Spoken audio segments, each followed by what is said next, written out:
Hey guys, Septic Goblin. I've got a tour of my personal survival world. As you see, it says survival right there. And that I like to use the city pack texture. So let's go ahead and load in there. This world is actually one that I just happened to find. It had a temple inside of a village. I thought that was pretty neat, so I went ahead and rolled with it. Right here, I'm actually at the top of one of the chapels, just to give you a little overview. I have mostly cleared out this village for this little mall over here. I like to go shopping, as it were. Got a bunch of librarians. I do have every enchantment book, and I've also got one of each of the other villagers there. I've got some trading stuff here. I think I have some emerald and paper. Yeah, some blocks, a lot of trading. I do have an automatic sugarcane farm, so that's where I get most of my emeralds from. It definitely cranks out. Let's go over here. Got a gold farm. It's a couple giant cubes. It definitely produces more than all the previous gold farms I've made. I actually saw that in a Hermitcraft episode, and I'll tell you what, it works out pretty nicely. I've already cleared it out once. What do we look like? Yeah, some gold swords and stuff in there still. Nice. That is just a hole. It goes into a cave that leads nowhere. I'm going to do something with it at some point. Here's the melons and pumpkins. Stacked it up pretty tall. That's jack-o'-lanterns right here. Use a lot of jack-o'-lanterns. Melons and pumpkins. I actually have to take the slices and make melons. Over here we got some pumpkins. So full I've had to make other chests. Looks like somebody didn't replant that farm. Oh well. Over here we've got black wool. Use a lot of black wool in my item sorter room, which you'll see in a little bit. Lots of black sheep in there. Yeah, somebody didn't replant that. It's semi-automatic. It does take a few minutes to replant, so I guess it is a pain sometimes. Got the rail duplicator over here. Hello, zombie. Rail duplicator here. I plan on having rails go a lot of places. Don't like taking long walks. Alright, let's take a ride over to where the Iron Golem farm and the wood farm is. Catch you in a second. And here we are at the Iron Golem farm. There's the tree farm behind me. It's mostly an automatic tree farm. People debate about automatic, semi-automatic. Hey, if the tree grows instantly and pushes it to the side, that's automatic enough for me. The Iron Golem farm down here, it's pretty much the first thing I always build. You have to have iron. Without iron, you're really stuck not building much. And I really haven't built much. I mostly built machines so I could run to the end real quick. And it took me about 3 weeks to go to the end. I don't know if that's fast or not, but it's good for me. A bunch of iron blocks. I have made 1,000,000 hoppers and other things. Pistons. Mine carts. This thing produces a lot of wood. It just cranks it out. It uses bone meal. It uses saplings. It crushes them for you. Collect them right there. Got our beacons. One is to the mine. One is my buddy's base. We should probably take a look at it, but I really don't want to run up there. I don't like messing with other people's stuff, even if it's on my world. I've got a pyramid over there with a beacon. You know, some speed. It's kind of open still. I haven't really expanded a lot.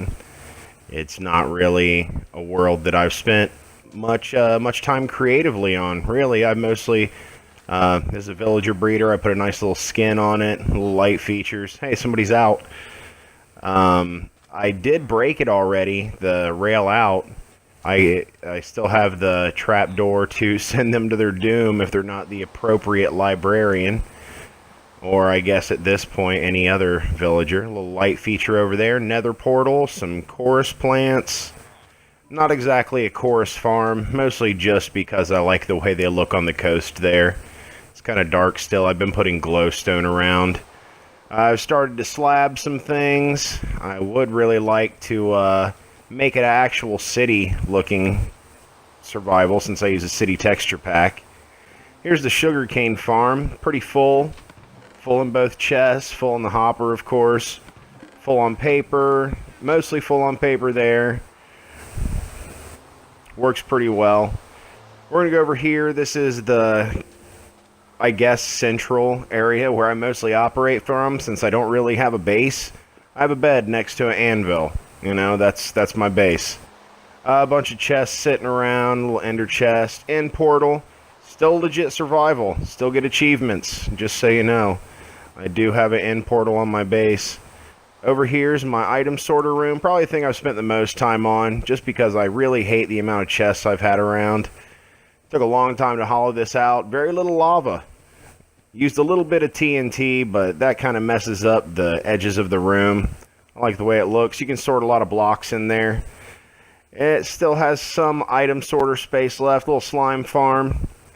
Each slot will do about 35,000 blocks. It's got huge chest towers. Now this is definitely an old school minecart elevator. Don't hate on me. I like old school minecart elevators. If they break, they're easy to fix. Rail carts are pretty nice too, I guess. They're easier to dig too, actually. You just dig a little path up. Now this down here is probably one of my favorite things. I have said this is a legit survival. I showed you at the beginning of the video. Let's do some wither spawning.